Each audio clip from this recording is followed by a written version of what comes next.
Well, we're here with a few of the crew. Not everybody's here tonight. I don't even know if anybody else is going to be showing up, but I figured, you know what? We'll start the recording. We'll just see how things go.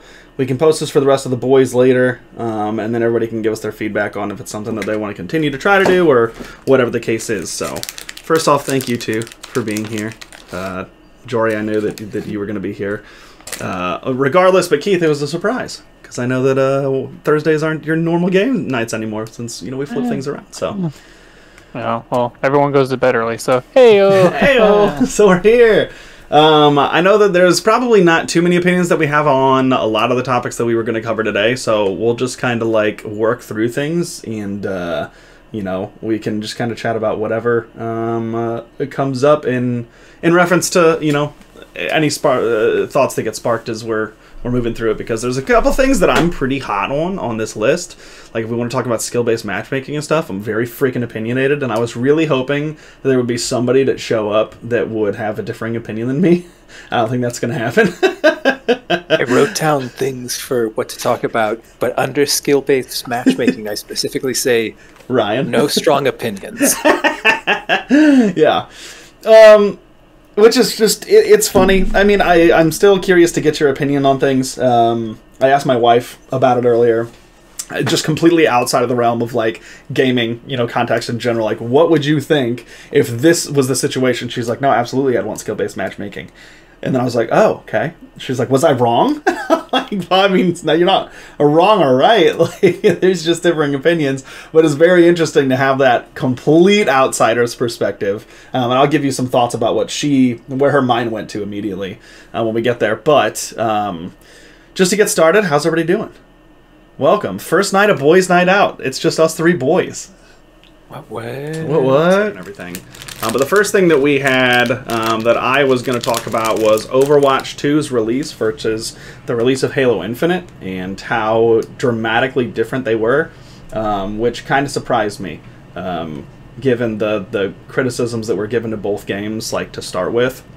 And reason being that I thought it was interesting that, Overwatch is being praised and, not very heavily complained about, while Halo Infinite is dead game. It's too late, they can't fix anything. Is that Overwatch 2 really isn't even a new game release? The criticisms that everybody gave it when it was first, announced and people got into the beta and everything was it's Overwatch 1 and they just got rid of a tank. It's literally the same game. They made, some minor character adjustments and everything, but, that's patch notes. That doesn't necessarily qualify a new game, but you're releasing it as a new game. I think it helped that they went free-to-play, with it and everything, just because then you're not saying, oh, you have to buy this game all over again. It's no, if you were an Overwatch 1 owner, you still own it. So the 2 is just confusing to me. Where Halo Infinite... Destiny and Destiny 2. Yeah, but at least it was a new game. It's a whole new game. You had to purchase it, and, you were starting your character over and everything was there. Not Overwatch 2, literally everything carries over. All of your skins, all of your character unlocks, all of the currencies. Wow. There's literally no difference. The major changes that they had, there were quite a few, I will say, quite a few changes to, from what I understand, not being an Overwatch 1 veteran of any sort, but there were quite a few changes to characters and skills and abilities and how they function and things. They changed the team size from 6 down to 5. So instead of having 2 tanks, 2 healers, 2 DPS, is what I'm assuming it was in Overwatch 1, it's now 1 tank, 2 healers, 2 DPS. And they added some new maps and things. What else did they do for 2? Oh, loot boxes are gone. Now you just buy the skins outright, which are obnoxiously priced. Every skin is $20. Basically, if you want a decent legendary skin. So they're crazy. Trying to make up for the fact that it's free. They're trying to make up for the fact that it's free, but loot boxes would have still been the way to go, I think. I think a lot of people complained about it, and I know there are some countries that don't allow, lottery type loot boxes, that kind of thing in their game. So maybe they were trying to get along, around those guidelines and everything, but it might just be easiest to have it all the same across the board with something like that. True. It's a big game across more than just the US. Yeah, no, that's true. I think when it comes down to it, the pricing is just a little off. I don't know another game where a skin itself is $20, unless it's I guess in Warzone, you could spend like $20 on a skin pack. And Fortnite, you can spend $20 on a skin pack, but you're usually getting like 2 or 3 skins, some harvesting tool, 3 or 4 different shaders for your, weapons and stuff like that, as opposed to like literally 1 skin for 1 character. Like, okay, so $20 for a character that I might not even play, depending on like what I'm doing. Just seems it's a bit almost much. like Smite, but Smite wasn't as expensive as Yes, $20. exactly. Smite, you can go spend $7 and get a skin. Yeah. League of Legends. This is like a brand new $10. god. Then honestly, if it was 10, I'd be fine with it. I just think 19 is what it is, which you're going to buy the $20 pack. That's just one of those, stupid models where it's like, oh well, now you've got the extra dollar, you're going to feel more compelled to, spend more money and buy another one. And it's like, I'm going to spend more money regardless. Like that, if there's something cool that's worth it that you put out, and I want to put money into that, then great, I will. It has nothing to. You're not tricking me by going like, oh, I have this $1 that's burning a hole in my Overwatch pocket.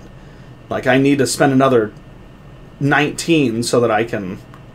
Like, that's just silly. So, I don't know. I think it's overpriced. Anyways, Halo Infinite, we know, did not release the way that the community was hoping that it would release in terms of game modes themselves. Right? I think was the biggest gripe, would you say? I mean... I think Halo 5 didn't have the couch co-op, but I think it still had online co-op. Yeah. Halo Infinite decided, hey, we're actually not going to do couch co-op. That's just not a thing anymore. Yeah, they scrapped it. I can't even imagine for a Halo game, honestly. Like, my favorite gaming moments are just couch co-op with, Keith and Eric and you and playing Griffball and shit like that. Which is funny. Yeah. Because I feel like that's the general take across the board, even for people who didn't come up with Halo 1. People who came up Halo 2, Halo 3, Halo 4. Oh, and I came up Halo 1. Yeah, same. I never played any of the new Halo, but wasn't it supposed to be like a open world style that they were going to do with it? Yep. Which I think, to my understanding, they've executed pretty well from a single player perspective. Like, it's alright. It's alright. Yeah, but wasn't like the also like end goal to also make it kind of like Destiny, where you like can run into other people on the map, or what?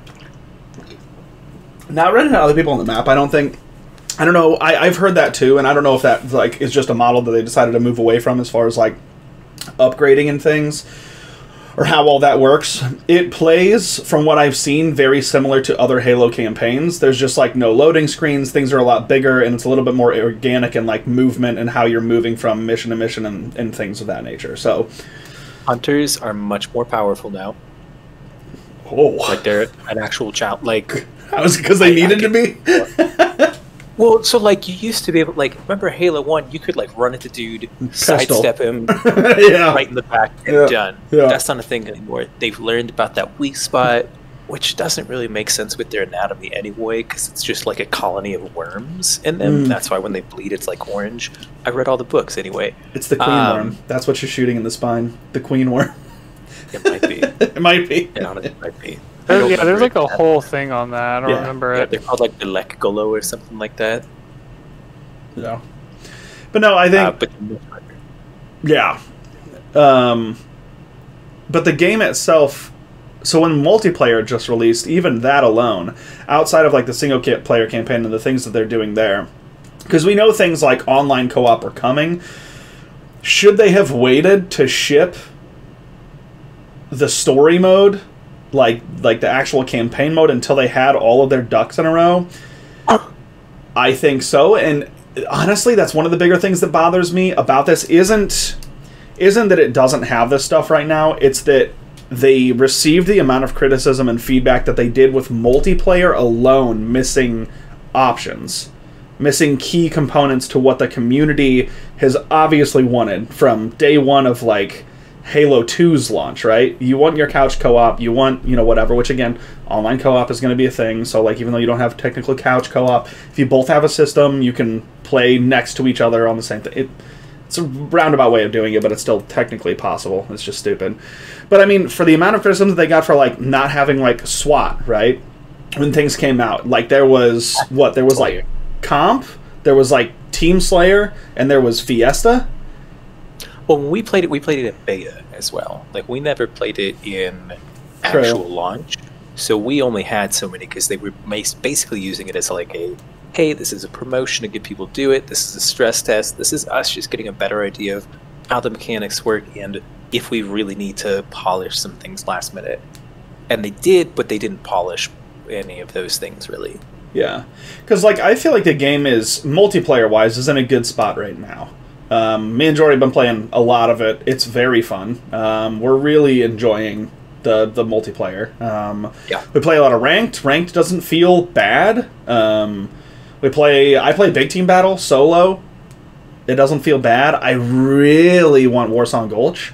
Like, it's crazy to me that that's not just a constant map that they continually bring back year after year after year. For Big Team Battle specifically, I get how, like, as the game itself has transformed with, like, the BRs and snipers and, like, range stuff like that, having a map that's just that open, okay, but you could do things to, like, change that, the barricades, you know, build things that you can push up with from, you know, whatever. There are a few things that really annoy me, like when you're running into, like, solo rumbles, or if you play smaller team maps where it's, like, 4v4 and there are still vehicles in the map. Like, I don't need a Banshee flying around when it's 4v4, you know? Like in Team Slayer, there's just silly stuff like that. That's all my own personal gripes. If you don't get that map, then you don't get the vehicles. But all in all, I feel like it's in a really good spot. But I know that there were a lot of things like, okay, what's Forge mode? Is still not a thing, right? So the article I saw, which was of course just sarcastically titled, was 1 year later, Halo finally gets the feature it should have launched with. Sure. And it was just about Forge mode. Which honestly, yeah, like, that's, I mean, you're talking about things of what changed it.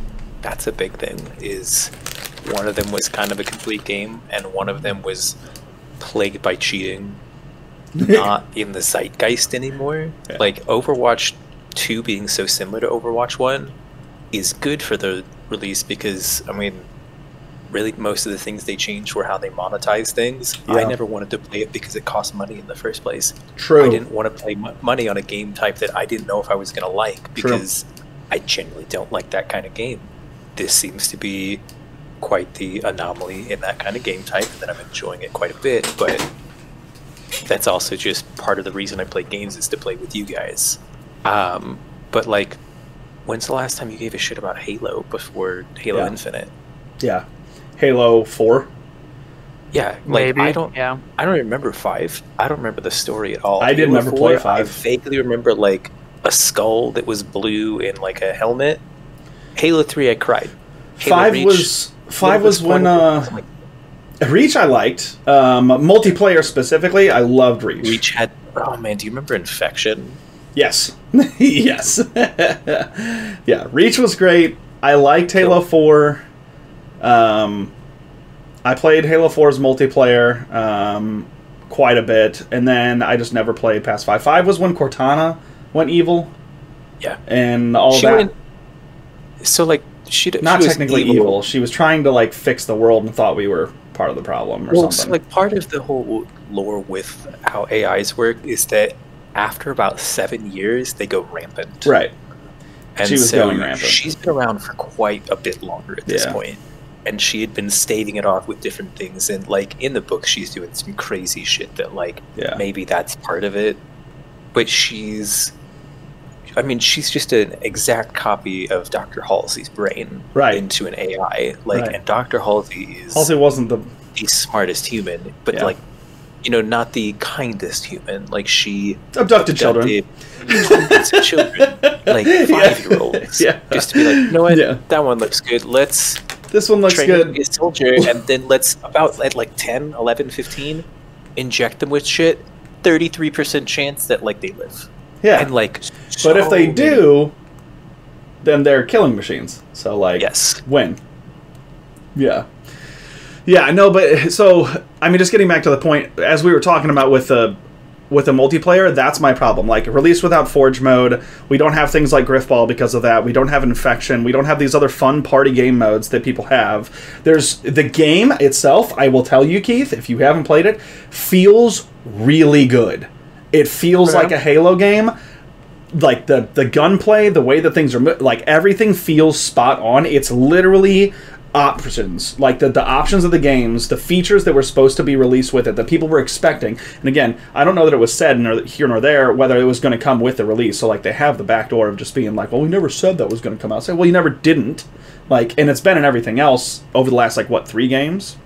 But to have all the criticism that came with that, get the story mode delayed, right? Like the campaign was delayed, and then to release the campaign also missing features that you're like, oh, we're in the works. Just like, I get that you need to make your like, you know, your quarterly numbers, and like you got to get the game out because you got to get the game out because you need people to buy it to, you know, not have your shareholders absolutely down your throats. But at the same time, like, you know what's coming. You know, could you have waited? I don't know. And then that's when we get into the talk, which we don't need to get into tonight, of like how much, you know, corporate business individuals are impacting the quality of games that are being released, because there's a lot of people that think that the games in general are dying because creators and creatives are not the ones who are in control of the game development, of the timing of things, of everything else that goes into it. I don't even know that that's necessarily an argument or a discussion. I think that's just true. I could talk about that for quite some time. I just think that's what it is. For Halo that we're missing though is Battle Royale. If Halo had Battle Royale, we would have never stopped playing. Oh yeah. I mean, if I would have hopped into it. Yeah. Yeah, 100%. Do you think that they didn't just because Halo's been traditionally an arena shooter, like specifically? It's very similar to like. I mean, well, I guess you don't have that argument because of COD. I mean, COD is the other game. It's the other shooter that people play. Oh, you play Halo? No, I play COD. Okay, well they have Warzone. In terms like this, like, yeah, it's an arena game, but every game has to evolve. You can't just keep doing the same thing over and over again, because at some point in time, it's just like them reskinning the game. Like, oh, well, let's take this code, reskin everything, and then call it a new game. Everyone's going to pay $60+ for it. We made money. Yeah. That's where you run into issues, though, with people who are like, well, you've changed too many things. This isn't the right thing. And then other people are like, well, you didn't change enough, and why are we still playing the same game? Yeah. But you're looking at a small piece of players versus a large group of players. So you're like, okay, do we get these guys who are like so minuscule, or do we like look ahead and make that jump? And pull other people into it who want that style of gameplay. And I think the way shooters work now is different. Yeah, true. No, and I think retention has a lot to do with that, right? Because like you can look at retention numbers, and if it's saying through Steam, like Steam charts, hey, you know, this game on launch had, you know, 1.2 million players, and there's 500,000 players concurrently. Well, shoot, like, that's pretty strong retention. You're doing something right. Keep doing what you're doing until the community starts to like disappear, and then evolve. You know, make some changes, figure out what's going on. That's part of the argument with like Apex Legends and why people think that Apex Legends is dying. Like the ranked scene right now is just rough. Apex in itself, like just a lot of their skill-based matchmaking systems and things that they have in place don't feel good to the average player at all. You got to be a little bit of a masochist to like put yourself through what you got to succeed in that game. But it works. I mean, they're holding on to 130, 140, upwards of 180,000 players concurrently. Like, I mean, if that's all that they need to be able to keep things running and be successful, well, there you go. Now, the other side of that, many people doing a season pass too. Mm-hmm. That is a very consistent, good, solid amount of income. Yep. 150,000 people times $10. Yep. Done. All of your people are paid. You have enough money to continue the game. As long as you can keep people interested, like that's why season passes are getting so big. Is it's a subscription. Yeah, and it is. People don't pay attention to subscription. It's not even that. People don't pay attention to subscriptions. How many times have you had a gym subscription that you just don't pay attention? Months, years. Yeah. I didn't cancel mine until COVID, and I got mine in like 2016. I only canceled mine because they started trying to charge me in the middle of COVID, and I was like, You closed my gym, and I messaged them on Facebook like, you're gonna need to do this. I was like, the fuck I am. This is unacceptable. You guys are gonna cancel my shit right now, and I want a refund. They're like, okay, we got you now. And I was like, man, I feel bad, but like I didn't go that hard, and like that was the most obnoxious shit I've ever seen. Right, not really, crazy. Not at this point, but yeah. No, but I mean, so that's what I mean. It really comes down to are you more concerned with maintaining the player base that you have or evolving to try to grow your player base? You know, is really the question. I do think, to Jory's point, that like with the popularity now, I mean, part of this is I don't know how long Infinite was in development when like Warzone launched. Because, like, if the game was in that level of development, maybe it's something that they have in the pipeline that's going to come in the next, like, year or two. But, you know, Warzone and everything caught fire so fast. My only argument to that is, like, Fortnite for sure has been around long enough for you to see that Battle Royales are popular. Fortnite had been #1 on Twitch for, next to League of Legends, a very, very, very long time. You know, like, yeah, I think a Battle Royale in Halo, if you could do it the right way, would be something that could be super mega successful. But that's features that people didn't even expect. I think some people did, but I think that those people were expecting a Battle Royale only because of the popularity of Battle Royales. We even talked about it and we were like, hey, we don't care. And this is before I started playing Battle Royales and being like, oh, this is kind of fun when you have friends that play it, because I didn't used to do that.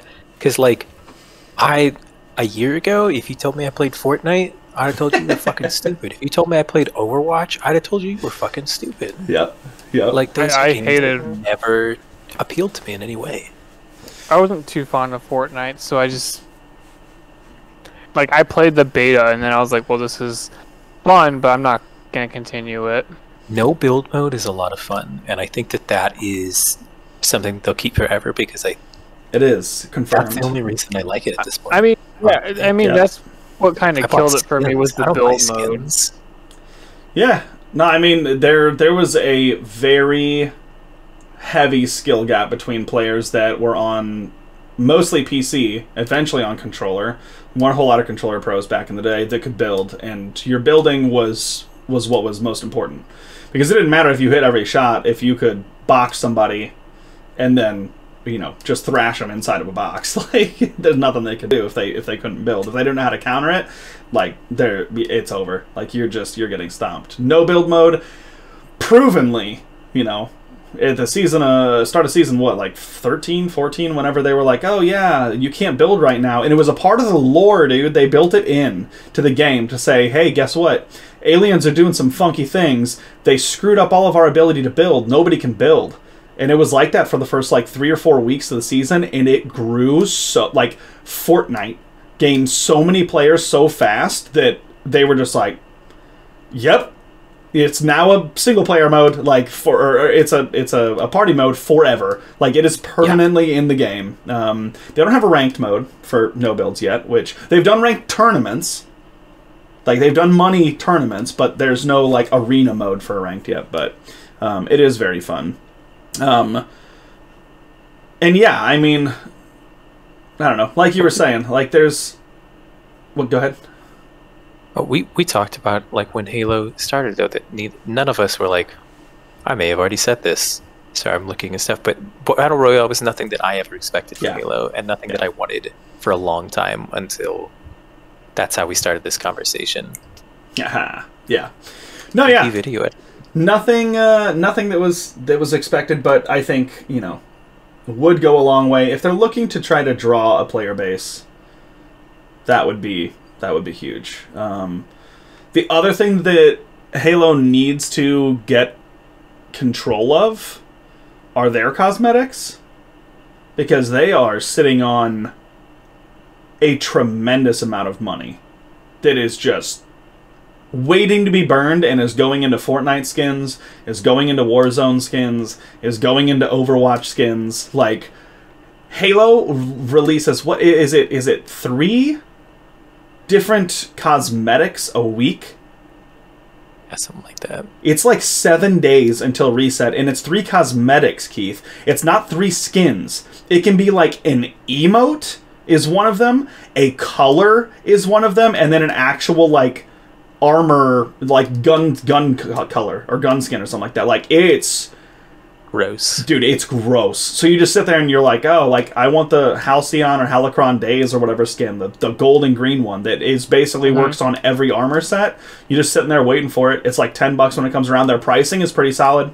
I don't have a problem with it. I've purchased 2 cosmetics in Halo. I got the World Championships Victory Crown thing, and I supported Space Station Gaming with one of their packages that came with a gold armor, gold charm, and gold BR, yeah, weapon skin. Yeah, but both of those I saw you used, yeah. Both of those $10. That's not bad. Not bad. I'm a spender, dude. I was talking about pricing earlier. Right, I'm a spender. You know that I'm a spender on basically every game but Destiny, but it's because Destiny is the most forgiving game in generating bright dust and being able to purchase like paid cosmetics. I've never had to spend anything in Destiny. I have bought silver before. Naturally, there's a couple to support them. Like, I must have. But I also have bought every expansion and the deluxe edition of everything since the start of the game, so they've got enough of my money. No, but like I'm a spender, and like, dude, I want stuff. I want different weapon skins so bad. So bad. My assault rifle is garbage right now, dude. It's dog water. I don't want it to look like that. Okay? The Space Station Gaming weapon skin, the gold thing that I have, I love. Do I love the gold on this armor? Not necessarily. I want the Halcyon Days thing. Because then I can use my samurai armor and make it freaking gold with my head thing. Like, release the freaking shoulders that glow that you get out of the season pass, the boots that glow that have effects. You can shoot and kill people and they have effect explosions that you can get. Release this shit. There's a bunch of it in the season pass and that's really nice, but your season pass is also something that you have to grind. The season pass is a worse grind than getting to Onyx in ranked. It's terrible. It's so bad how slow you level in the season pass. Which is neither here nor there. It's whatever, they're addressing it, that's great. But, like, I will give you money. I will give you more money. Okay? I bought the season pass because I want some of the stuff and I'm going to progress towards that. In the meantime, let me give you more money. And they won't. They won't. They're like, no, here's 3 cosmetics that you don't care about, and 2 of them you won't ever even see. Like, it's a cosmetic. One of them is a legendary cosmetic for your little dweeby doob whenever you're playing freaking capture the point, domination. Okay. What? Like, it's just silly stuff. Silly stuff. Anywho, all of that was to say, I was surprised that Halo got as much criticism as it did for how good the game feels. Yeah. I get that it's missing features. You doubled down on that by releasing a campaign that was missing features after multiplayer that was missing features, but nobody talks about how it still feels like Halo, and like that's why people are playing the game. First and foremost, because of the way it feels. We don't have cheating anymore either, though. It doesn't sound like, or if it's happening, not as it's bad. Not happening Yeah, I mean, obviously there's cheaters everywhere nowadays. Yeah. We could have that conversation. We don't need to, but I'm going to throw it out there for all the freaking podcast people. As I've thrown it out to you guys many a times, I think in the first-person shooter genre as a whole, Keith, as a whole, I'm not saying in one specific game, in the genre as a whole, I think there is a 30 to 35% population that is hacking at all times. Absolutely agree with that. But you know what I want the most? I think there's a crap load of cheaters. I think there's a crap load of them. I want a Pokemon MMORPG. Scarlet, Violet. It's not MMO. No, we have this stuff. It's open world, and there are other characters that you can walk around with and interact with. They made fucking Pokemon Go. That's your MMO. I don't want that. I want something on the fucking computer. You said Pokemon Go. There's your MMO for you. No, get out of here. No, I can't walk up to you and be like, "We're gonna fight." Yeah, in you can't Scarlet, play without a phone. You can't be not online. In Scarlet and Violet, I think you can. You can walk up and request trades and request battles with people. They already have online battling and online trading. So now they've just added an interaction to where you phase in with other people, like a Dark Souls game, or what's Elder? Any of the Souls-like kind of stuff. What's the new one that everybody loves? Elden Ring. Elden Ring. Yeah, I haven't played that one. Yeah.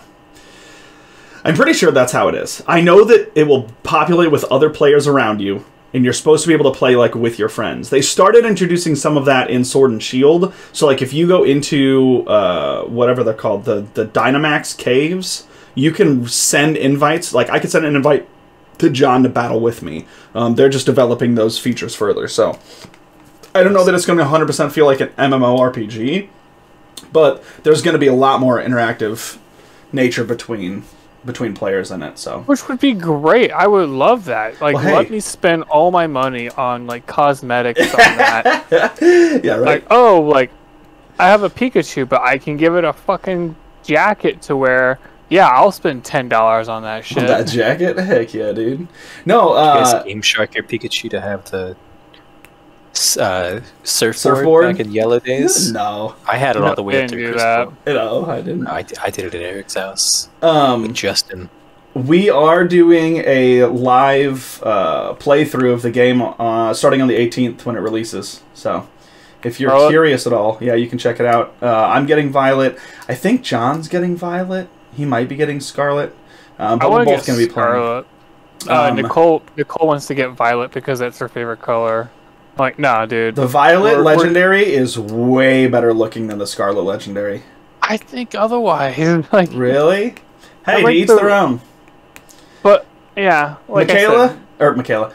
James and Lexi both want me to get Scarlet, and I'm not getting it.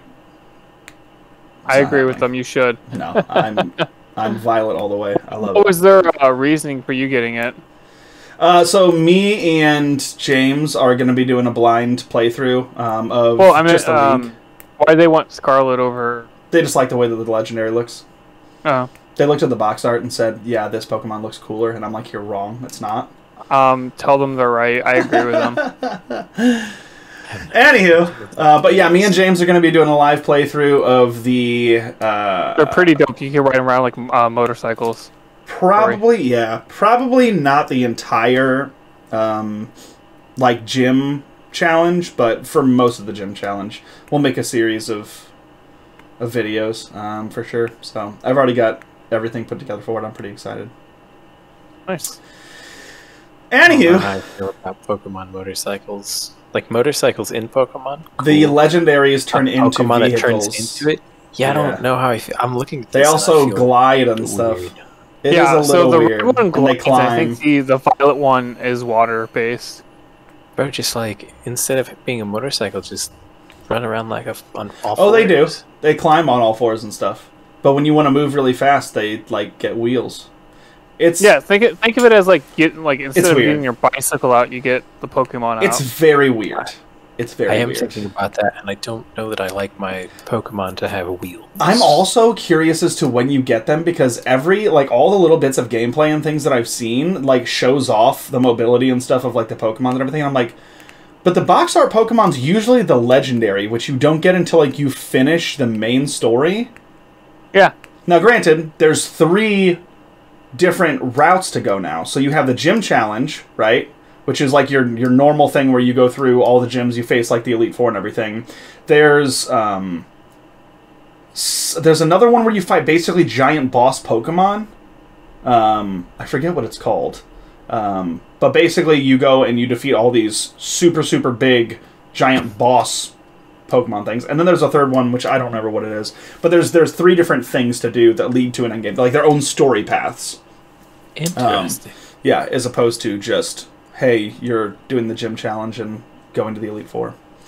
I'd get a way to play that at that point. It's gonna be. Yeah, I mean, like if you add a little bit more than just like you're just doing this for like the gym challenge. Yeah, all that's kind of cool. Yeah, I think it's gonna be very good. I think it will be a very big change to, how into people get about Pokemon, because I feel like right now Typically, it's like, oh yeah, new Pokemon game's coming out. Obviously, I'm going to get it. You get it, you play through it, you beat the Elite Four, you put it down. You probably don't touch it again unless you're like real competitive. I think there's going to be a lot more game to Scarlet and Violet than there has been recently. That's fun. So, anywho, let's talk skill-based matchmaking. Nope. Jory just covered up his camera. Here's all I'm going to say. I think that skill-based matchmaking has its place in any type of competitive atmosphere.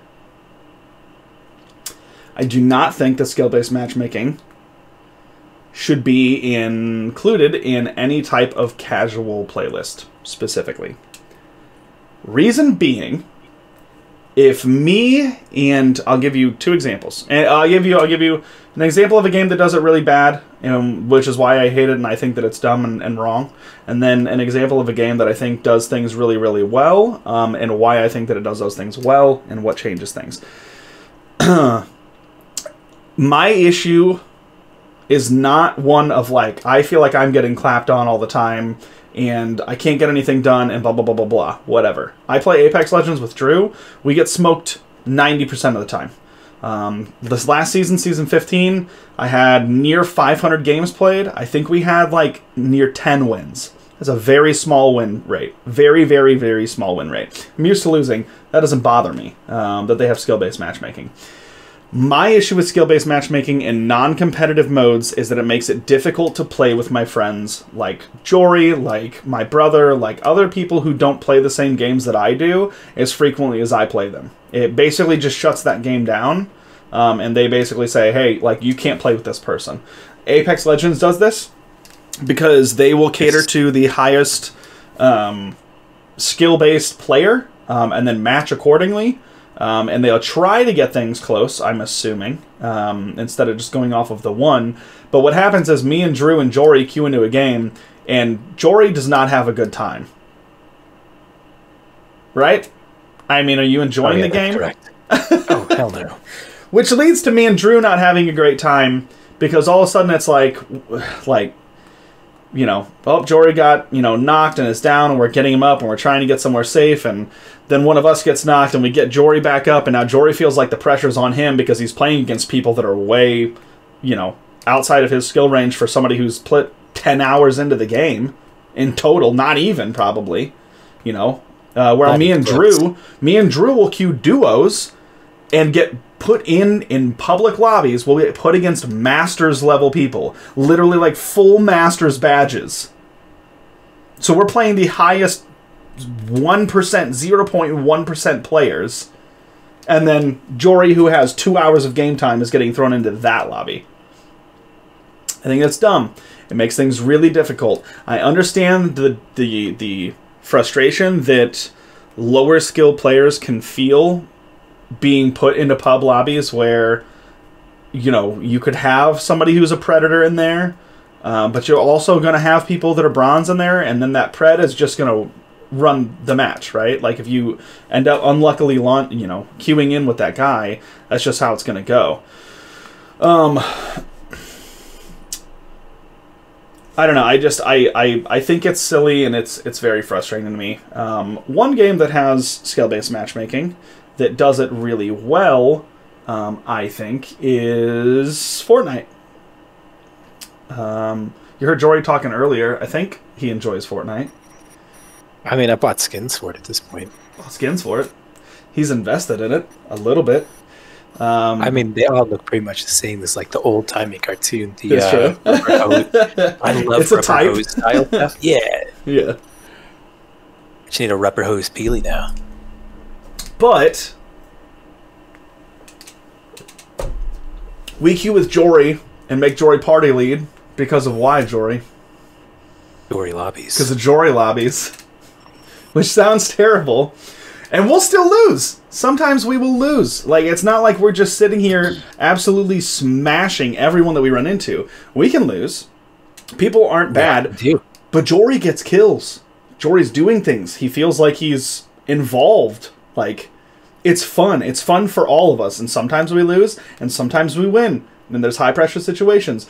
Do you know what I think is part of the biggest the biggest positive thing to those Fortnite lobbies, and what I think Apex and other games should do if you're going to have skill-based matchmaking in public lobbies? Bots. Yeah. I can see that. That's what Fortnite's got. Fortnite in duos will throw in, like, what, 60 teams or something like that? Wait, in trios it's 30 teams, so it's like 90 players, something like that. And out of those 90, like, or out of the 30 teams of 3, maybe 12 of them, maybe 15 of them, I don't know what the numbers are, I haven't tried to find all this information, but there's a majority of them, or not a majority, but there's a good number of them that are bots, and when teams run into them, you get easy free kills. You know, then if you die, you get thrashed by the first group that you run into. Well, guess what? I had 2 kills there. I did some good damage. Oh, I got this really sick snipe off. Like, even though they're on bots and things, because of the way the Battle Royales feel, where you're always on edge, you're always looking around the corner, it doesn't necessarily always feel like you're running into a bot, right? You see somebody come over a hill, boom, you snipe them, you slap them in the face. Who knows if that was a bot or not? You know? Could have been. Maybe it was, maybe it wasn't. But the involvement and the engagement, I think, comes from feeling like you're putting your time into something that is giving you some type of payoff for your investment, right? Like, you feel like you're playing the game, you know? And I think that skill-based matchmaking in public lobbies, generally, without some type of additive, you know, help there in that kind of manner, I think generally skill-based matchmaking in public lobbies destroys that.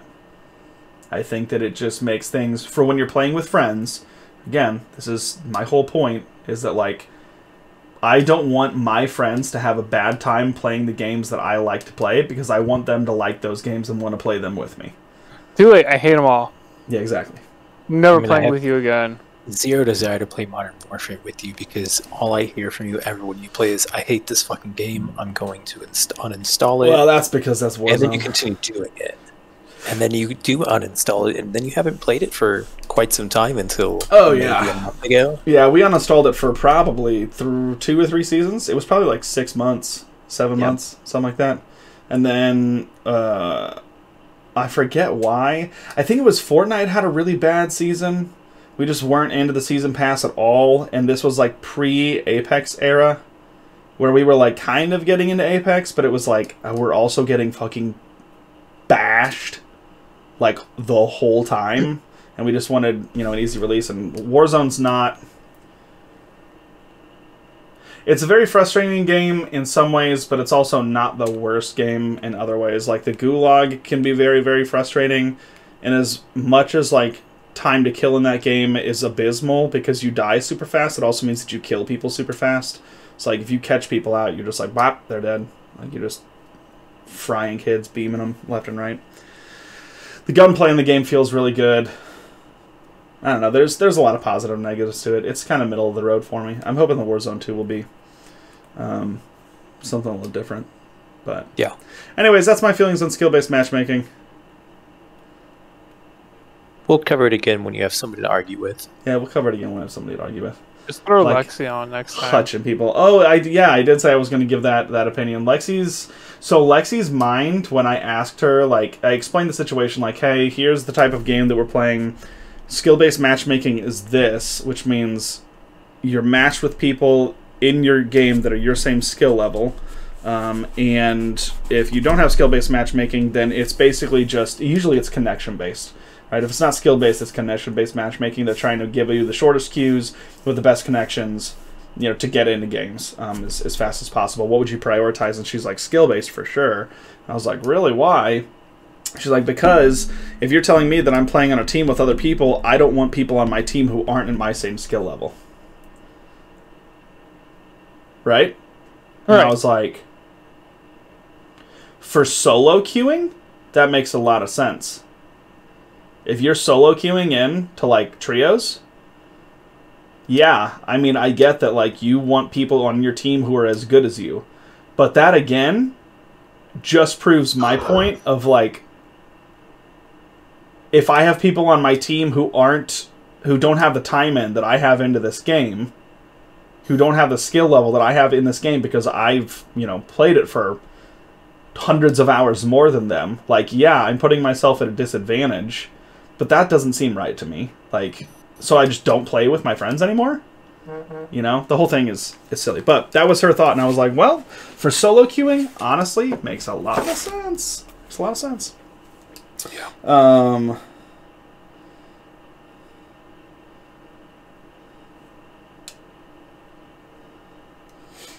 Cool. Sounds like John's stream's going well. Good. Is he streaming right now? Yeah. And he's not on this call with us? He didn't say that he was going to be here. So, Oh. Probably not. But probably because it was around the same time that he streams normally. But he's doing his hardcore Nuzlocke run, so I think he's almost done. Is he Smolder still? No, he's still Rambe on YouTube. If you put in Hilrambe Nuzlocke and use ZLOCKE, he'll usually come up. Or I can send you the link later. I need to get him to add his VODs to the Discord, because I've been adding mine and I add his whenever I can. But he's on like episode 9 or something like that. He's getting there. Okay, what was the next thing that we had here? The MMORPG corner, catching up on the world of MMOs. Keith, talk to us about Destiny. What's going on, man? Nothing. It's at a standstill. I mean, I don't even know if I'm going to continue to play after this expansion comes out. Why is that? It's just the same thing every single season. Like, you go in, you grind up on a season pass, and then... What? That's it. Yep. Like, the stories are cool, like, don't get me wrong, but like, I could just sit there and wait for people to complete it, go to My Name is Bife, and listen to the lore he puts out. Right, and I think a big piece of that too is like how much of the story is actually told through like their little cutscenes, their inkblot cutscenes, and how much of the story is actually told through the lore of different weapons, different armor pieces, and like lore entries that you pick up. Which I'm sorry, but like I'm not. Yeah, that's what I have Bife for. That's what I have Myelin for. I'll go and I'll listen to the stuff, and I do think that the lore of Destiny is awesome. I think that they could do a lot more in bringing it into some sort of like involvement with our characters in a gameplay-focused manner, as opposed to just like, here's a little bit of this thing, and now you're going to listen to some people talk, and then you're going to go read some lore entries. Like, I don't know. The lore itself is just split into so many different areas. Sometimes it bothers me. But no, well, like Destiny 1, you had the what was it called? Where you can just go there and access it. Yeah. The Grimoire or whatever? Yeah, Grimoire. Which you still have. I mean, you have all your lore books and everything. I just think, I don't know. It's like, I love listening to Bife and watching his videos and watching Mylin's videos and stuff, because they're able to contextualize everything and like summarize it in a way that is just really easy to comprehend, and is maybe even a little bit more tangible in some ways than like me trying to piece everything together. So typically I'm just flying through stuff and not paying attention because I know I'm going to watch a Bife video later anyways. But it's. I'm glad that you brought up the whole like just repetitive gameplay, because I think me and Jory were talking about this a little bit earlier in Discord, like earlier today, just like the state of MMOs and stuff, and that people who are like MMO fans, I think we fall into a place of wanting the next new shiny thing, wanting that experience. Like we talked about World of Warcraft players and how like everybody always comes back to WoW, and I think part of it's a nostalgia thing, but part of it is that people are continuing to look for that experience that they had the first time they logged into WoW, which is never going to happen again. No, absolutely not. Like the first time that you find another world to experience with its own culture, its own history, its own economy, all this kind of stuff, it's that's huge. You know, for a lot of people that was WoW, and so WoW is a comfortable place to just continue to come back to. But some of the things that I want to talk about in the MMO corner in general, like there are a lot of MMOs that have come and gone. A lot of things that were WoW killers back in the day, right? You have your Aeon Online. We played a little bit of Cabal. We played... a little bit? We played a lot of Cabal. We played Cabal more than any other game that you've played in your entire life. Probably. That's my 10,000 hours right there.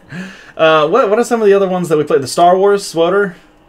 A bunch of games. There were a couple that are no longer City of Heroes. Yeah. All this kind of stuff. Those are the only 3 I played. And nothing stuck. So, there's a few things on the horizon that I think could be really, really good. One of them's already here, New World. Obviously, it had a little bit of a flop when it first came out.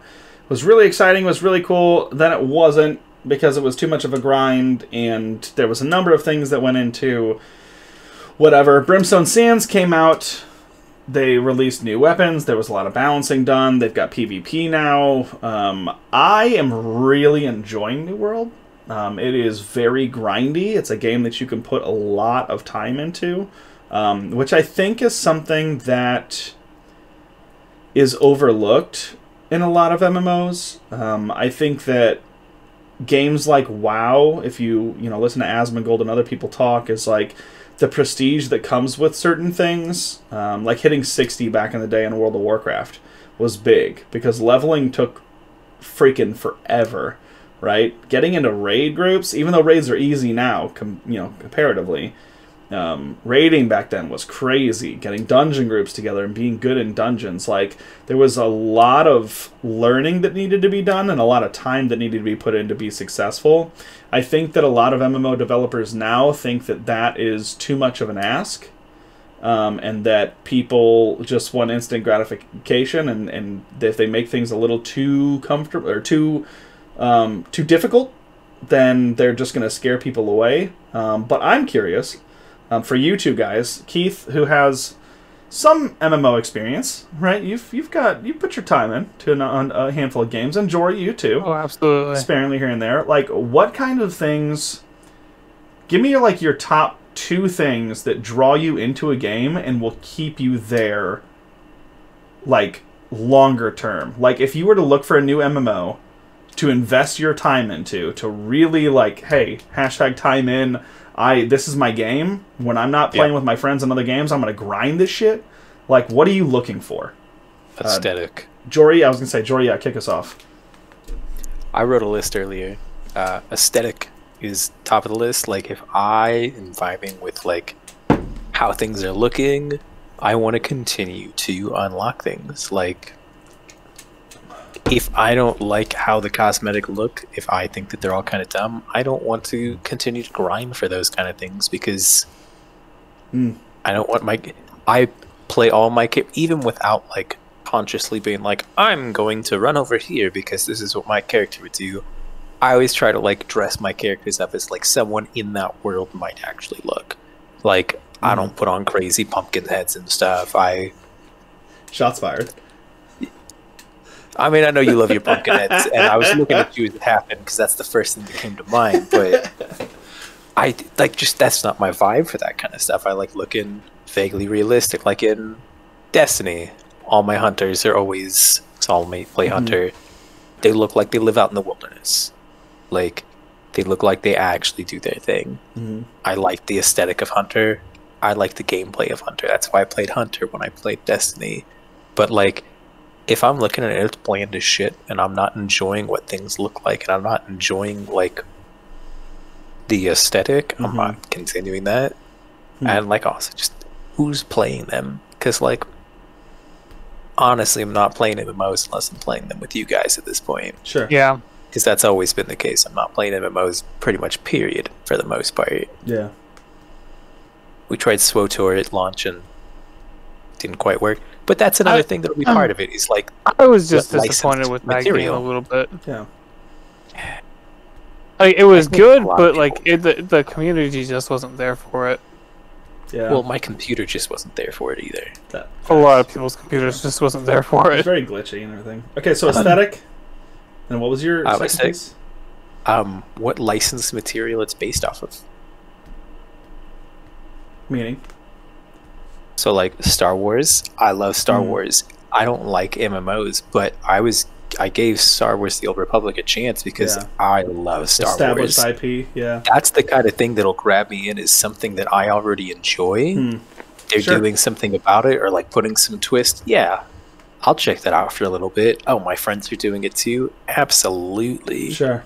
But like, I'm about to jump into some IP that, like, I don't want to do a new Marvel PG. I'm kind of over Marvel at this point. Yeah. I feel like things are getting a little bit too expansive, and that's the one that I'm not following anymore, because I'm going to continue to follow Star Wars, because I've done that since I was 4. Yeah, yeah. Yeah, no, and that's, I mean, you bring up some good points, because that's the sad part of it, is like, yeah, I think established IPs that have a huge love and a huge fan base and everything are so poorly represented in the MMO world. I mean, when you look at like Lord of the Rings Online, or you look at Elder Scrolls Online, or you look at Star Wars and their attempt, like, how many of these guys really put the time in to make a game feel as polished and... That goes back to the very first thing you were talking about, though, of where corporations are more in charge of games than the people who are making it. Yeah. Yeah, when you get to those big old AAA IPs, somebody owns that. The sad part is they don't realize how much money they can make if they did it right. I mean, how much money do you think LucasArts could have made if SWTOR would have been like 10 out of 10? Had a really good launch, great graphics, you know. Launch doesn't have to be really great, because I don't ever expect a good launch for anything. No, I'm just saying launch from, like, not a perspective of like, oh my gosh, I can't get into the game, whatever. I'm talking like, which was the case. Yeah, of like bugs and, you know, all kinds of things, like just the reception of the game itself. I don't think the game looked as good as it could have looked. I think sometimes developers want to tune things down a little bit, thinking like, okay, well, we don't want to make this completely inaccessible to a large part of the market. And it's like, yes, but the market is going to continue to evolve. You should tune it up, and then just let people catch up with it. You know, I disagree with that to an extent. I think you should be able to have a baseline, but I think you should be able to put them down to dog shit graphics, because I've been that person that needs dog shit graphics before, and to be able to participate with people. Yes, until I'm able to do so. Like, yeah, I want it to be nice, and I think that there's the option, but I think that that's something you can build in just with graphic options. Well, and I think even the UI, like Star Wars UI was bad. Messy as fuck. It was bad. Yeah. Like look at shit. It looks like a desktop in the 2000s. World of Warcraft still is probably one of the most aesthetically pleasing games, like MMOs, to release, and that game came out in 2004, bro. Now, have they had updates and things since that graphically? Yeah, but you can still run that on a PC from 2010. Like, not a non-gaming laptop that you picked up from Dell for $300 will run World of Warcraft. Like, what are they doing right? Why, you know, I've got a, you know, an RTX 3070. Like, what am I should be able to, you know, I don't know. Yeah, no, I agree. I agree. Like, established IPs would be huge if somebody took one and did something spectacular with it. Lord of the Rings, bro? High fantasy Lord of the Rings? Here's what's up with Lord of the Rings. Done right? Lord of the Rings came out at the wrong time. It came out in 2001. I'll be right back, guys. No, the game did. The game came out in the wrong time. Yeah. Agreed. Yeah. Agreed. But I'm just saying, if somebody was to grab that IP and do it right... Shoot, Amazon's the one that has it, though, and Amazon's last attempt at that was New World. Right, but that's what I'm saying. Should you have done New World, or you could have called it Lord of the Rings, had a lot of the same functions in here, built in, instead of this corruption stuff, Mordor, you have your Uruk-hai and all this other stuff around, like, dude, there's 100 things you could have done to develop a game with that IP, and they still can, but... Yeah, no, that's a good one. That's very interesting, but that's a really good one, and definitely ties on with your whole aesthetic piece. Seeing as Mr. Grimm is gone for the moment, I think my number one biggest draw to a game is honestly probably the UI, like the way that the game looks itself. Like, if a game looks really polished, if it looks really put together, I think polish is a huge piece to a success of a game. I mean, look at Riot, right? Like, continually innovating on a number of things. They have one of the top first-person shooters in Valorant that's popular for everybody right now. They have a MOBA that has taken over the entire world in League of Legends. Teamfight Tactics is incredible. When you look at World of Warcraft by Blizzard, standout game. Nobody can argue that that game looks like crap, you know. It looks a lot better now than it did before, but they've continued to modify things and make things look really good. They have Overwatch. Overwatch is freaking gorgeous. It's great. Like, the polish of a game and how well it presents itself is a big piece to me. Elden Ring looks so good. Like, it makes me want to play that game. I think that's part of... I think that's part of why, ironically, as much of Cabal as I played, like, things like Lord of the Rings Online, things like Star Wars Online and stuff like that, like, you know, they just didn't meet that. And so, like, when I'm going to spend an 8-hour session at my PC looking at this thing for a long time, I want it to be aesthetically pleasing. I think that's why I'm so okay with throwing money at things for cosmetic changes that make things look the way that I want them to look. Like, just the outward appearance of things is, in gaming, is big. The second piece... Character customization's a thing. Right. Yeah. That's why I don't... Like, I like MOBAs, but character customization is very limited. Yeah. The second thing for me would really be, as much as part of me hates to say it, the amount of content there is, and I think that does equate with a grind. Playing the, you know, Korean MMO of Cabal for the decade that I've played that game, and still have it downloaded on my PC, to be fair. I just haven't logged in a long time. Like, I'm used to, like, JRPG grinds. I'm used to grinding things, and I like that when MMOs have a large grind, and this is, I want to be clear, this is specific to my MMO genre preference. We can get into other game genre types themselves, but for an MMO, for me, an MMO is something that I'm committing to, and I want to be rewarded for that time commitment.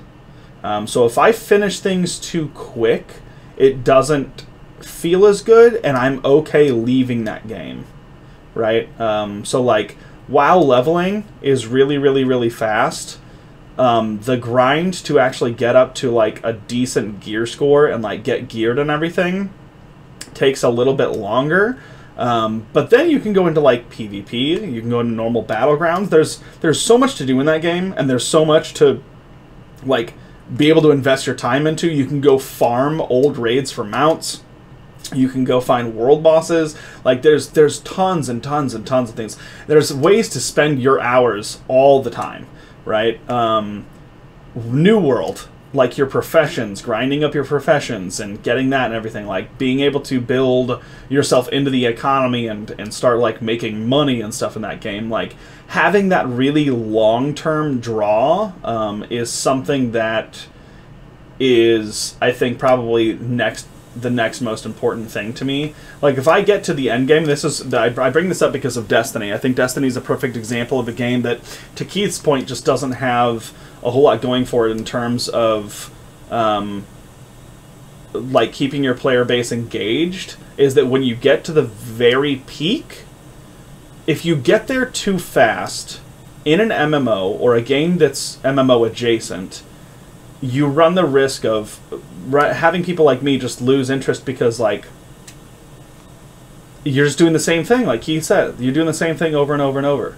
Destiny 2 is a perfect example. Level 50 in Lost Ark and knew that there was just no more content to be had. Right. Lost Ark I don't play anymore. Why? I got up to, I mean, technically I wasn't, like, in the very, very, very end game, but we were clearing, what's-his-face? The first big boss that was, like, an 8-person thing that had 3 phases. Like, we cleared up to phase 2, and it was like, okay, so then what happens? Well, nothing. You wait until next week, and then you, or tomorrow when you do your dailies, you know, and you can make some money and stuff to be able to upgrade your gear, to be able to kill the bosses and things. But, like, you're waiting until next week so that you can get your clear in, and then you try this, and then, you know, whatever. Destiny's the same way. Like, you get up to Pinnacle, and you don't even need to be Pinnacle to be an endgame, right? Like, you can go into raids. Never been Pinnacle. Right, exactly. You can go into raids kind of a little shabby and do well. So we got to a point where me and Keith were, you know, playing Destiny, and every week we were just raid logging. You know, like, yeah. I can see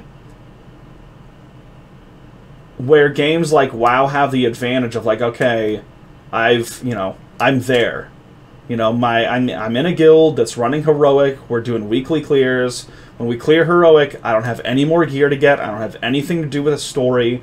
Like, what else am I going to do? It's like, oh, well, they always have seasonal stuff going on.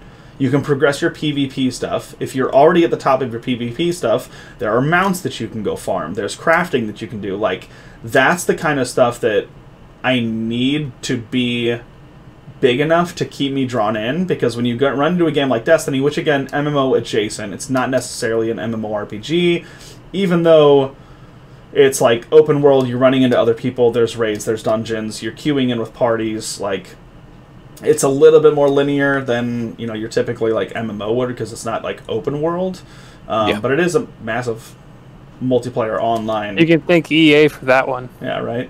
Because they actually wanted to be like full open world, but yeah, well, you know, no, but I mean, like, Keith, what do we do? Like, I was literally raid logging Wednesdays, and we would get in and we would run VOW, and then once King's Fall came out, we'd run King's Fall. And why were we running King's Fall? Because it was new. Because it was new, and then what did we want out of that? Weapons. Yeah. And then once we got those weapons? Nothing. And why were we grinding those weapons? So we can run King's Fall with them. Yeah. Like, I'm grinding weapons that are unnecessary. We're grinding also so we can unlock them for the crafting. Right. But I'm just saying, I'm grinding these weapons so that I can clear content that I've already cleared without these weapons. Like, I don't need them. I guess you could call GMs the biggest fucking like endgame piece, right? If you wanted to go grind GMs all the time.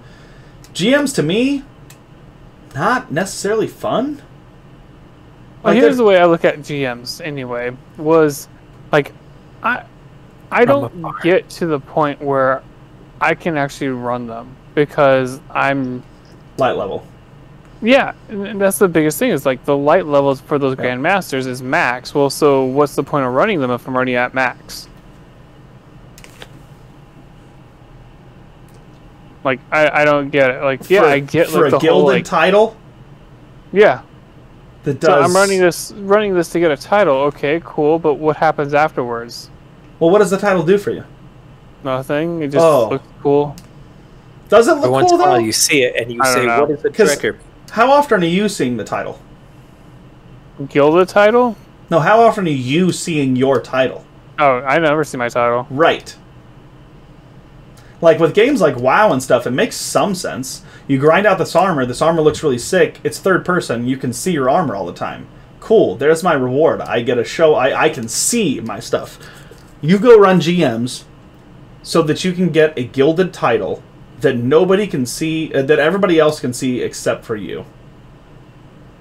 Like, there's no other cosmetic, you don't get glowy shit, you don't get ornaments for things, like, nothing. It's literally just, why would you run GMs? Well, so I can get adept weapons, Okay, but do you need that adept weapon? Because you're clearing the GMs without it. But the adept weapon looks so cool, Ryan. Oh, it looks the same. I know. I'm just. No, I know. Yeah, it's different. It's like exactly skin color. The same, just like a different color. Yeah, I thought I was learning something new about them. Like, oh no, they're different looking. No.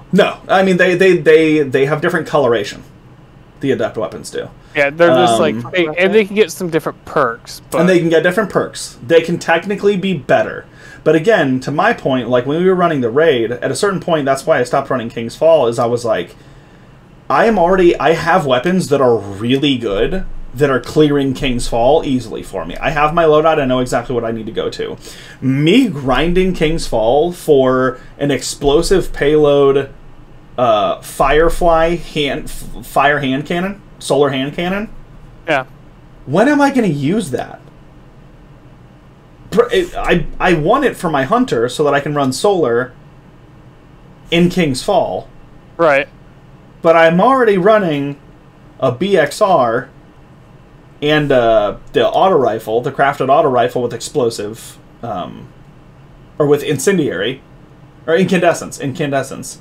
Like, I already have weapons that do what that gun does. If I want to explode shit, I've got explodey things. Like, it just gets to a point, like, that's what really hit me, is like, dude, I don't have any content for this. And there's no point to me running GMs, to your point exactly. Like, the only reason to run GMs is because I want the title, and the title doesn't actually do anything for me.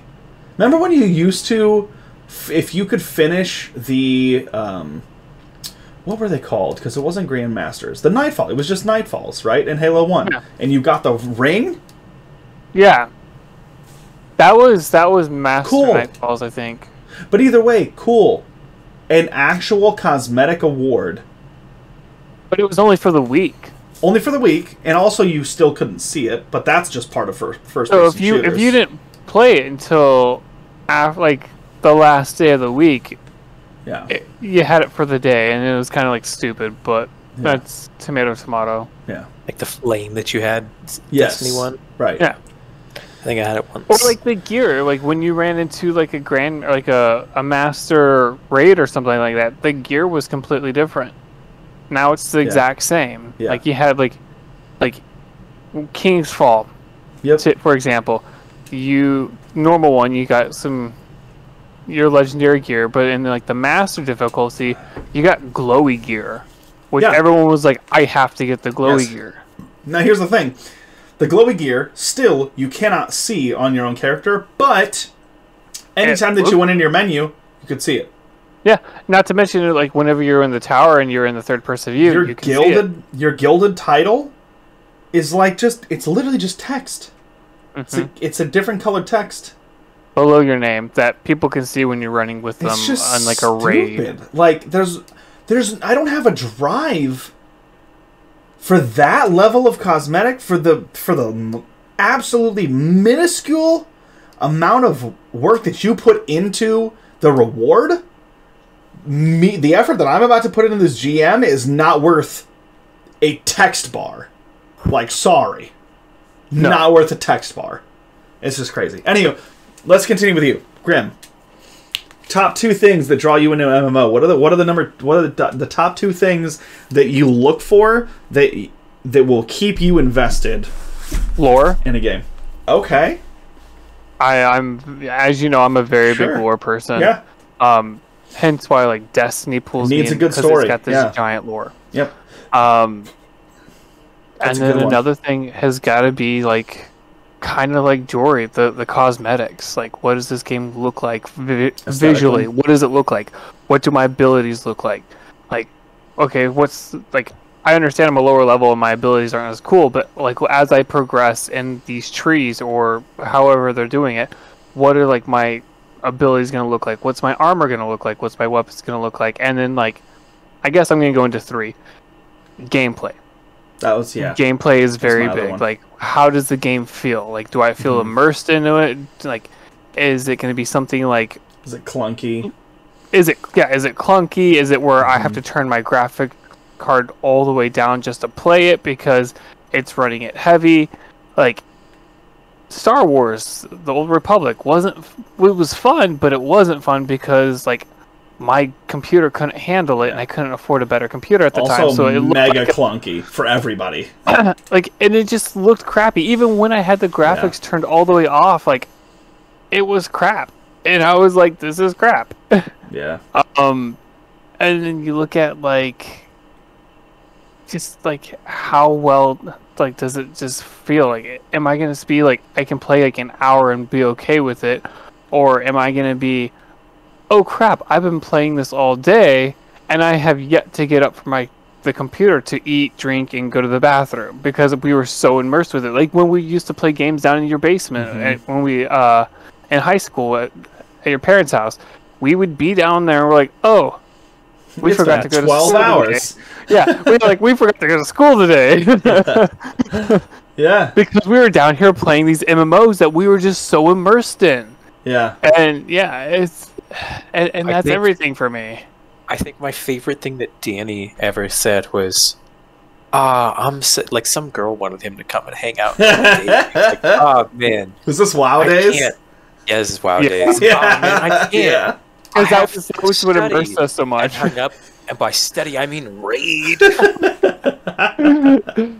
Yeah. Me and Danny used to run Vault hard, dude. Shout out to Chapstuck. Love you. Sad you're not here. And that's the thing. It's like nothing's really pulling my attention like it used to. Yeah. Yeah, I think never gonna be a thing for me, just because I think that all MMOs are going to feel about the same. Yeah. Which is grindy and kind of meh. And so it has to be something else that's getting me past that to come and try it. And I think there's a couple things that, like, gameplay wise, like, yeah, like there are things that like can feel the same, but at the same time, like, am I like, so Star Wars was great for this, was the whole like you're traveling to different planets and each planet feels differently, but it's a lot of like running to and from, and then like, can I pull out my vehicle? Oh no, you can't ride your vehicle in the middle of town. Well, that's stupid. I take it back. I agree with you 100%. That's why I never played WoW, other than not having a good enough computer. I never got into at y'all's house because you walked so goddamn slow that I didn't want to play it anymore. And that's another thing, is like, how fast am I going to be traveling? Is it going to take me like 2 hours to walk across the map because it won't let me have my mount? You would not like New World. Even if I did have a mount, like, how long is it going to take? There are no mounts in New World. Yeah. And so that's another thing. Is like, okay, like, what's it like for me to progress from this town to this town, or this planet to this planet? I'm like, yeah. See, but I do think that there's like a piece there that's like with New World, where you have to. It's a lot of walking, right? You can fast travel. You do have fast travel points. You have to visit those fast travel points to unlock them. So you're still having to walk everywhere initially. But the reason that they do that is to force you into the immersion of the world itself. Like, you have to experience walking through these areas and learning things about, like, where different enemy types are, and, like, pathing, and, you know, can I climb up these cliffs, or, you know, going up and down and stuff. And they also, I mean, part of that feeds into the grindiness that I talked about, having something to do. Like, you can farm wood, you can farm... you know, like rabbits and wolves and things. You can mine things on your journey. So, like, it's not, there's not just, you know, no point to walking from point A to point B. But yeah, it's I think it's time, it's travel. Like, how much is it going to take? Is it going to take me 2 hours to get from this point to this point? Because I have to, not only can I not be on a mount, but I have to kill things along the way. And then, like, all I want to do is just get to that other town so I can just, like... Yeah. I have access to New Point, first and foremost. Once you get flying in WoW, like, you never have to do any of that ever again. Yeah. You just literally fly everywhere. Or you run a mage and you just teleport everywhere. Literally everywhere. And don't ever walk again. Because that's what mages do. I guess that's kind of why I like the Pokemon games. Like, yeah, it does take a little bit sometimes when you're going through, like, the tall grass or a cave. But, like, they're small. Yeah. Yeah. It's not a giant map. It's small. I can progress through it to the next town, and I unlock that next section. I can start grinding up because I'm not like hitting stuff like at the same level from town to town. Like, okay, like I got to this town. If I go a little bit further past it, like those are higher levels, and I can start growing my Pokemon or my XP or whatever. Like something like that is like, I want something that's like, okay, like I'm sitting here attacking something that's my level or lower, and it's not providing a challenge, versus like I can go to this town where it's higher level stuff, and I can start like, okay, it's more challenging. I have to be a little bit more strategic on like my abilities I use, what I'm going to engage, how I'm going to engage it.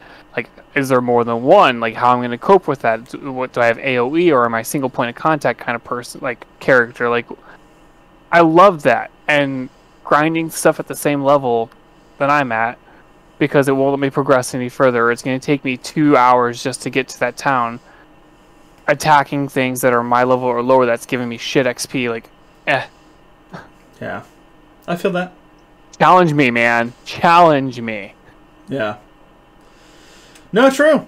No, I think those are all good. I think immersion is a big piece. I mean, I think that ties into kind of a little bit of what all of us were talking about with, you know, from Jory's, you know, aesthetically, you know, aesthetics slash, you know, IP involvement, you know, the grindiness that I talked about from having things to do outside of just like, hey, here's the MSQ, you get through this, now you're in the end game, you have a raid to run, you run the raid, you're done. Like, you know, having supplementary things that I can sink time into.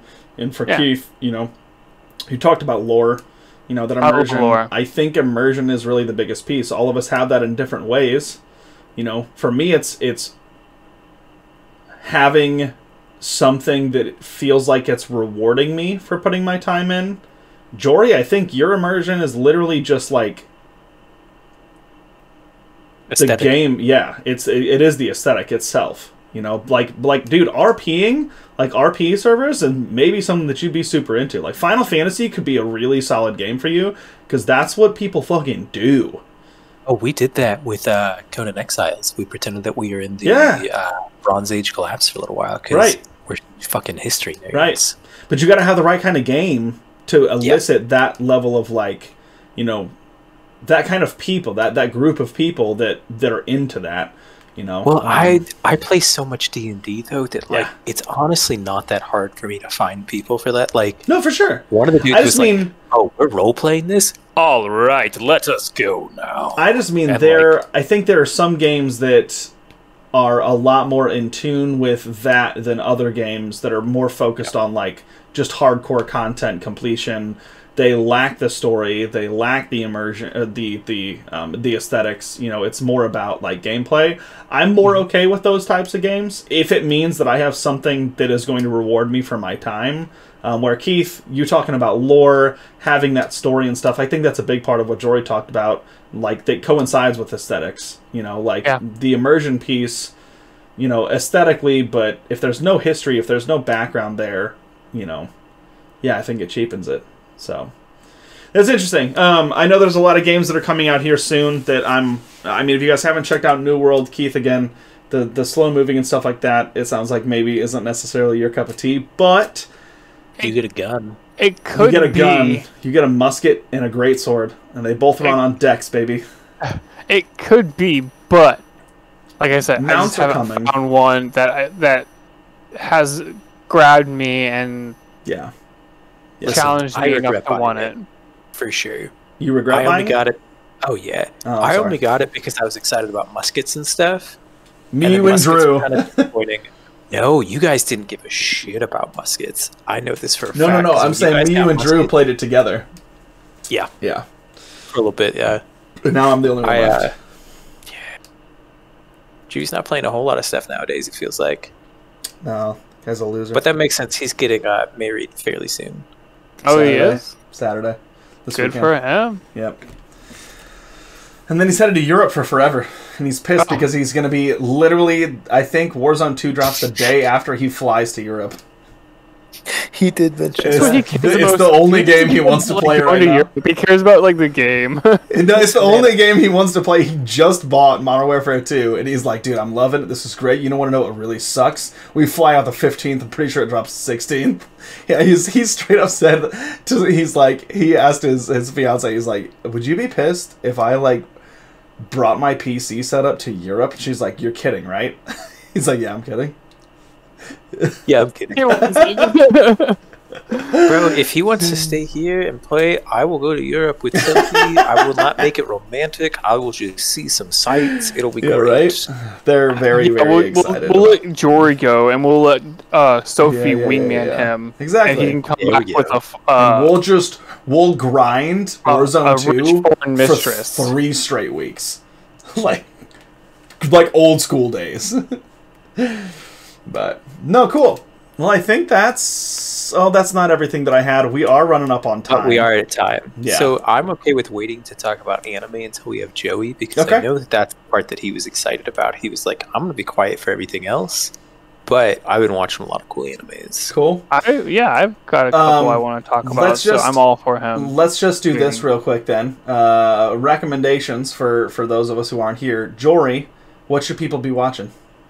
If you've never watched anything, you should watch Megalobox or Kids on the Slope. Those are my go-tos to get new people into it. If you want to watch the best anime, you should watch One Piece. Okay, Grim? Really digging, for entry level, I'm going to say My Hero Academia. It's pretty good so far. It's got a good 6 seasons. I'm a little over halfway through it. So if you're really looking for something to grind, that's it. Are we doing 2 recommendations? One, just 3? Like what are you watching? What would you say people should watch right now? Oh god, I'm like have like what are you feeling? 7 shows going on right now. I'm watching Dota on Netflix, Chainsaw Man on Hulu. No endorsements here.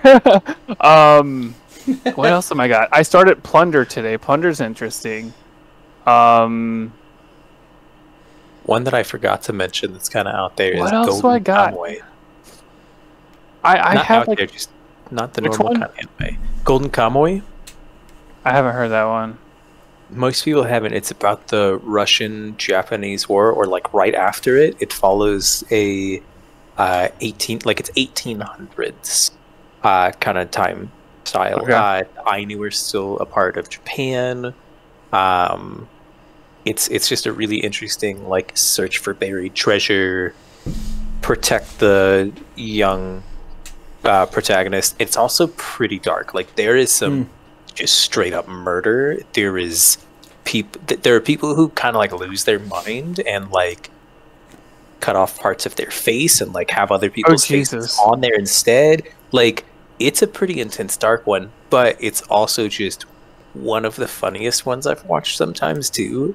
Because it's just super dry at some points. I dig it. Like when some of those weird things happen, one of the dudes who's just as much like fucked up in the show, he's just like, well, you can't do things like that. Like but he's also got brain damage. I feel like that's very similar to like Chainsaw Man. Yeah. Chainsaw Man's very like gritty. It's pretty hardcore, but then there's like very cute things. Also, not even cute, but also creepy things in there too. Well, creepy, but that's what I'm saying. Like, you see all of the blood that comes from Chainsaw Man, and I don't want to spoil anything, but like episode 1, when you meet the little chibi devil, you're like, oh my god, it's so cute, and then you're like, oh my, that's a lot of blood and dismemberment and other things. Yeah, you're like, how much blood is in that person? It's pretty intense. I love that one. It's but part of it is also just the horrors of war, because like it's a war survivor, and he like has PTSD moments where he goes back and remembers why he's doing what he's doing. Yeah, like it goes all over the place of like dark, good, funny. They always bring up miso, and the girl's always just like, that's poop. I'm not eating poop.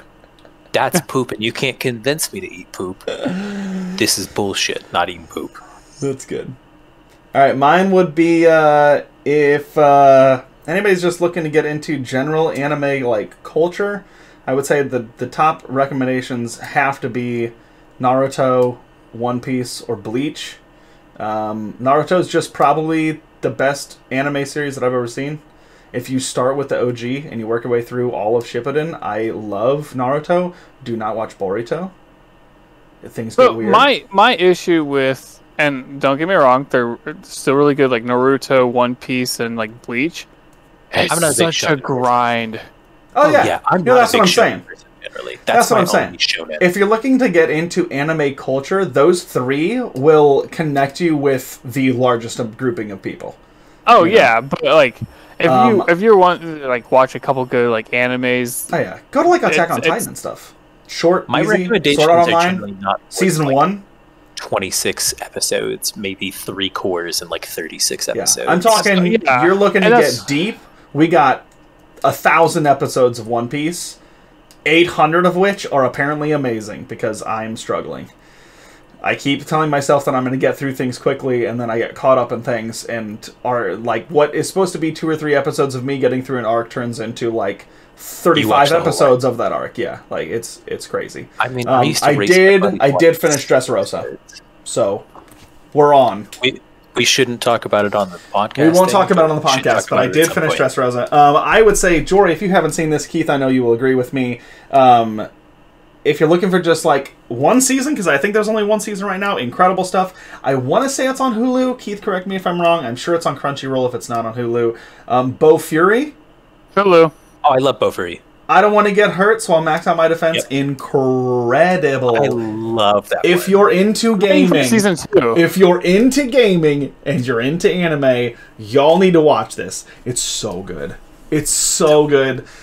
That came out a while ago, but she's so overpowered though.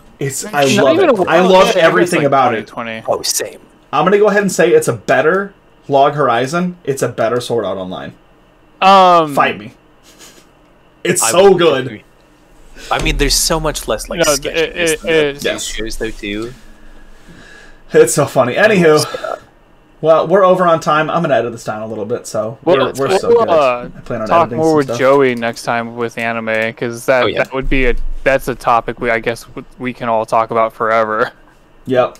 No, we will so much. We'll kick it off. We'll kick it off there. We'll talk about some tabletop stuff. So come together next week with like tabletop games, tabletop RPGs, stuff like that. So if we're talking D&D, if we're talking, hey, I have this tabletop game that I think is really fun, we can, because I know Joey does his board game nights and everything. I think that'd be good stuff.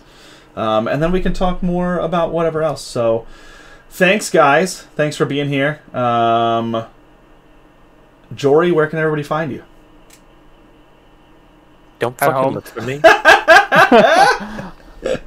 Grim, what about you? Anything you want to plug right now? No, because I just use you. All right. Check me out, Galrod Gaming on YouTube. Working through Sword and Shield Nuzlocke run right now. Soon to be a Pokemon Violet playthrough. And then we're working on getting some Overwatch, like ranked and unranked gameplay with the boys uploaded here shortly. So keep an eye out for all that. Thanks again, guys, for being here. I appreciate you two. I should say. I'm looking at the screen. I like it. I know I did. You talk about you it's person. It's Luffy. Yeah, I was talking about Luffy. Thanks, bro. Thanks, Luffy.